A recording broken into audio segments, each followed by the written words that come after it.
Mapagpalang gabi po sa ating lahat. Ang aking isi-share ngayon ay makikita sa unang hari, Kapitulo 13, versikulo 1 hanggang 5. Ngayon, inutusan ng Panginoon ang isang lingkod niyang taga-Juda na pumunta sa Bethel. Pagdating niya roon, nakatayo si Jeroboam sa tabi ng altar para maghandog. Inutusan ng Panginoon ang lingkod niya na isumpa ang altar na iyon. Sinabi niya, ito ang sinasabi ng Panginoon tungkol sa altar na ito. May isisilang na isang sanggol sa pamilya ni David na ang pangalan ay Josiah. Papatayin niya at ihandog sa altar na ito ang mga pari na naglingkod sa mga sambahan sa matatas na lugar at naghandog sa altar na ito. Masusunog kanilang mga buto sa altar na ito.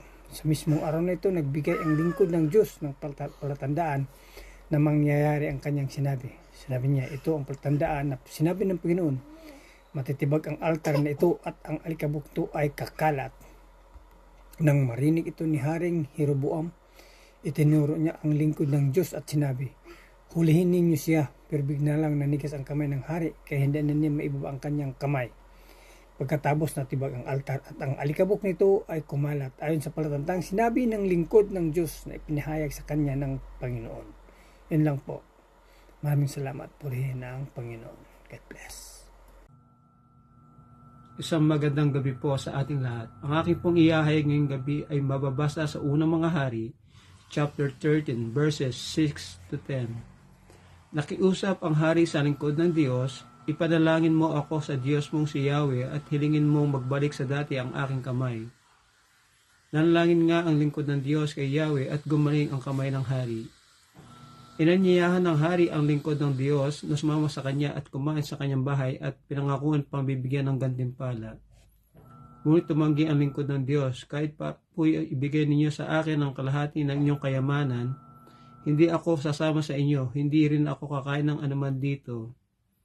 Sapagkat sinap sa akin ni Yahweh na huwag akong kakain o inom ng anuman at pag-uwi ko'y huwag akong magbabalik sa aking dinaanan. Nag-iba nga ng daan ng propeta ng Diyos at hindi dumaan sa dinaan niya patungo sa Bethel. Yun lang po, purihin natin ng Diyos lagi. Amen. Isang mapagpalang gabi po sa ating lahat. Ang akin pong babasahin ngayon ay mula sa libro ng Unang Hari, chapter 13, verses 11 to 15. Nang panahong iyon, may isang matandang propeta na nakatira sa Bethel. Pinuntahan siya ng kanyang mga anak na lalaki at ibinalita ang lahat ng ginawa ng lingkod ng Diyos noong araw na iyon sa Bethel. Ibinalita rin nila sa kanya kung ano ang sinabi ng lingkod ng Diyos sa hari. Nagtanong ang kanilang ama, saan siya dumaan pa uwi? At sinabi nila kung saan siya dumaan. Pagkatapos, sinabi ng kanilang ama sa kanila, ihanda ninyo ang asno para sa akin. Kaya inihanda nila ang asno. Sumakay siya at hinabol ang lingkod ng Diyos. Inabutan niyang nakaupo ito sa ilalim ng punong terebinto. Tinanong niya ito, ikaw ba ang lingkod ng Diyos na galing sa Juda? Sumagot siya, opo. Sinabi niya, halika sa bahay at kumain. Amen. God bless po. Magandang gabi po sa ating lahat. Ang babasahin ko po ngayon ay mula po sa Book of 1 King, chapter 13, verse 16 to 20. Sumagot ang lingkod ng Diyos, hindi po ako maaaring bumalik at sumama sa inyo, at hindi rin ako maaaring kumain o uminom kasama ninyo sa lugar na ito. Sapagkat inutusan ako ng Panginoon na wag akong kumain ni uminom habang nandito ako, at sa pag-uwi ko'y hindi ako dapat dumaan sa dinaanan ko papunta rito. Sinabi ng matandang propeta rin ako na katulad mo, at inutusan ng Panginoon ang isang anghel para sabihin sa akin na dalhin kita sa bahay ko para makakain at makainom ka. Pero nagsisinungaling ang matanda. Kaya sumama sa kanyang bahay ang lingkod ng Diyos, kumain at uminom siya roon. Habang nakaupo sila sa mesa, may sinabi ang Panginoon sa matandang propeta. Amen. God bless po. Magandang gabi po sa ating lahat. Ang aking babasahin ngayon ay makikita sa Unang Hari, Kapitulo 13, versikulo 21 hanggang 24. Ito po ay kay Miraflor. Ito po ang nakasaad. Kaya sinabi ng matandang propeta sa lingkod ng Diyos na galing sa Juda, ito ang sinasabi ng Panginoon, nilabag mo ang utos ng Panginoon na iyong Diyos, hindi mo sinundo ang inuutos niya sa iyo. Inuutos niya sa iyo na huwag kang kakain at inom sa lugar na ito, pero bumalik ka rito kumain at uminom. Dahil sa ginawa mo, ang bangkay mo ay hindi ilibing sa libingan ng mga ninuno mo. Nang matapos kumain at uminom ang lingkod ng Diyos, inihanda ang matandang propeta ang asno para sa pag-uwi nito. At habang papauwi na siya, silubong siya isang leon at pinatay. Ang bangkay nito nakahando sa daan at sa tabi nito ay nakatayo ang leon at asno. Yun lang po, maraming salamat. Purihin ng Panginoon. God bless.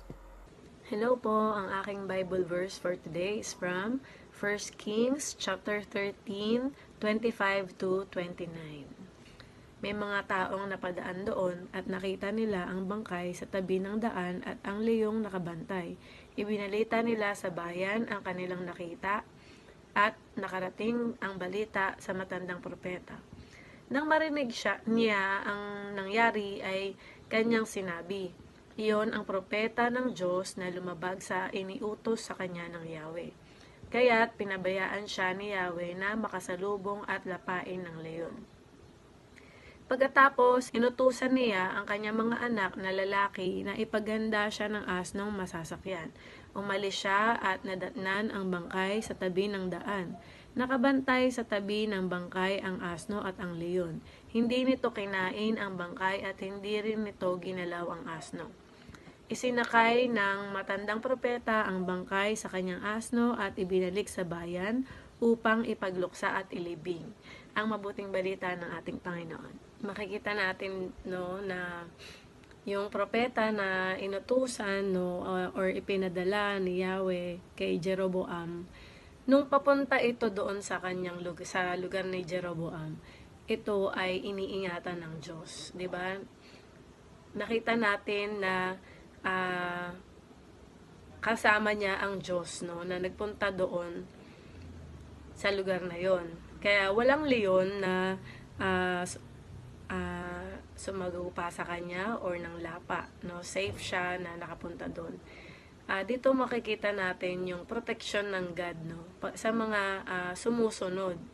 Nasa pagsunod ang biyaya, ang blessing, ang protection ng God. Nung pauwi siya, na nanggaling na siya kay Jeroboam, 'di ba? Kahit sa harapan ni Jeroboam, ipinagtanggol siya ng Diyos, 'di ba? Nung sinabi niya na yung pinasasabi ni Yahweh at hindi ito nagustuhan ni Jeroboam, sinabi niya sa verse 4 na dakpin ang taong 'yan, 'di ba? Hindi niya nagustuhan yung sinabi ng propeta. Tinulungan siya agad ng Diyos, 'di ba? Ipinakita agad ng Diyos na si Yahweh talaga ang nagpadala sa kanya, na may protection at hindi nila dapat na saktan or gawan ng kahit anumang hindi maganda yung propeta na ipinadala ng Diyos.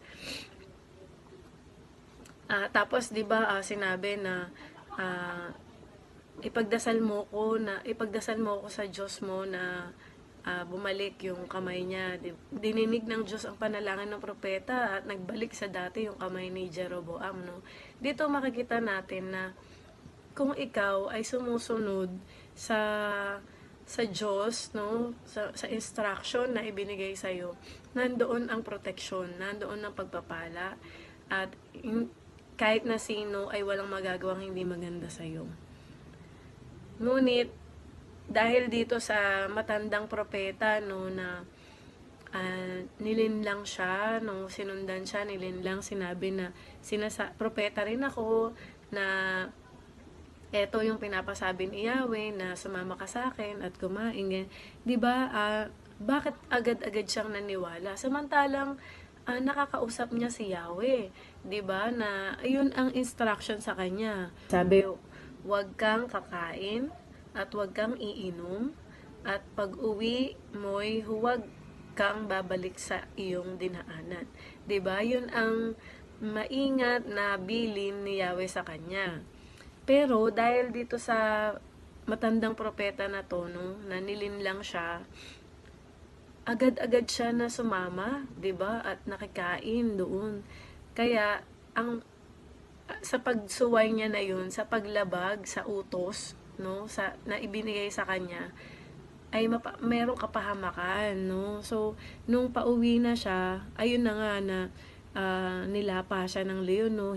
Hinayaan ni Yahweh na malapa siya ng leon dahil sumuway siya, hindi niya sinunod yung utos ni Yahweh, no? Yung protection ng Diyos ay nawala sa kanya, ang blessing, yun, kaya nangyari yun sa kanya. So, dapat magiging maingat tayo na sumunod sa kagustuhan ng Diyos, na dapat maging aral tong nangyari sa propeta na to sa atin, na hindi natin salungatin, no? Hindi, dapat na sundin. Kasi hindi ka dapat na maniniwala sa iba. Kaya nga may mahigpit na utos sa kanya na ganun, dahil kasi nga kung hindi, kapahamakan ang mapapala niya. Makikita natin yung sa matandang propeta na nalungkot siya dahil na nilinlang niya, 'di ba, yung propeta na ipinadala ni Yahweh. Dahil sinabi yun ni Yahweh na kumain siya, ganyan, 'di ba? Kaya sa parang yung konsensya niya, isinakay ng matandang propeta ang bangkay sa kanyang asno at ibinalik sa bayan upang ipagluksa at ilibing. Inalungkot, 'di ba, sa kanyang pagkamatay dahil kasi siya mismo nagsabi na hindi siya sumunod sa utos ni Yahweh, no? And dahil din sa kanya yun, dahil nilinlang niya yun, kaya namatay. No, so sa buhay natin ngayon, meron mga ganyang pagsubok, no. Sana maging mas matalino tayo na siyasatin kung ano ba yung tama at mali, 'di ba? At saka hindi tayo agad-agad na naniniwala. Yun nga, kaya dapat na hindi ka agad-agad na maniwala sa mga aral na mapapakinggan natin. Mas mahalaga yung ginagawa natin, na nagbabasa tayo, no, tayo mismo ay nag-aaral, no, na hindi tayo malilinlang. Sayang yung propeta, no, na kasi nasunod niya na yung utos, no, nasunod niya na ipahatid yung mensahe kay Jeroboam, tapos na, 'di ba, doon sa harapan ng Jeroboam, nasabi niya na hindi ako pwedeng kumain, uminom, 'di ba? At doon siya, sa iba na siya dadaan. So nasunod niya na yun, okay na sana. Kaso nung may nakasalubong pa nga siya na nilinlang siya, 'di ba, mabilis siyang naniwala.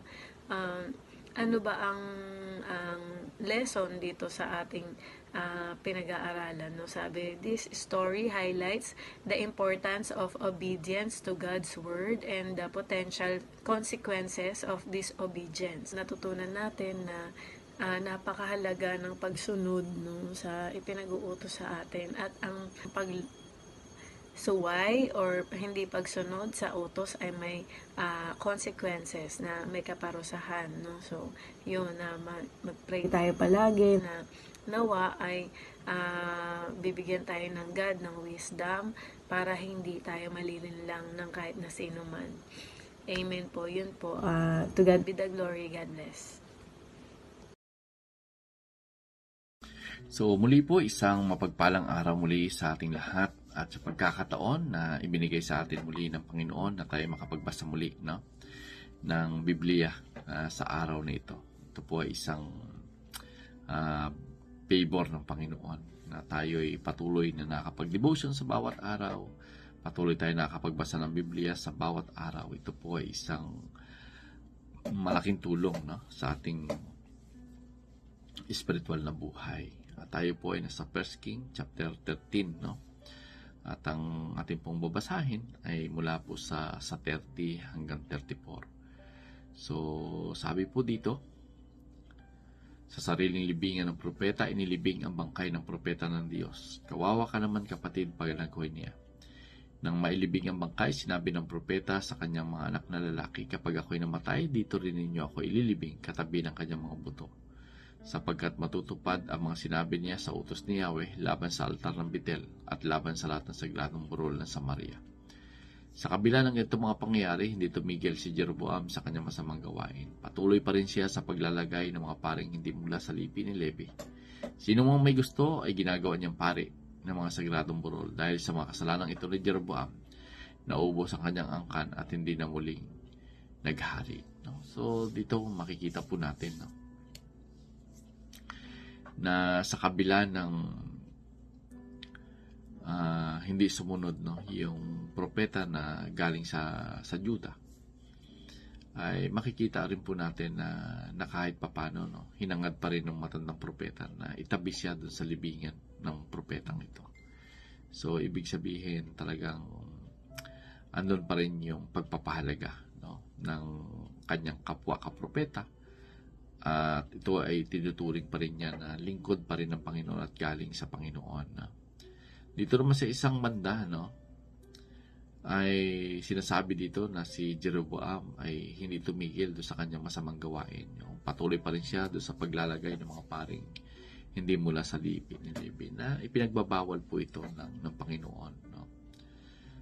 Sa style ni Jeroboam, sinong may gusto, ginagawa niyang pare doon sa mga sagradong burol. No? Kaya dito natin makikita sa ating buhay, hindi pala basta-basta yung lagay ka lang ng lagay. No?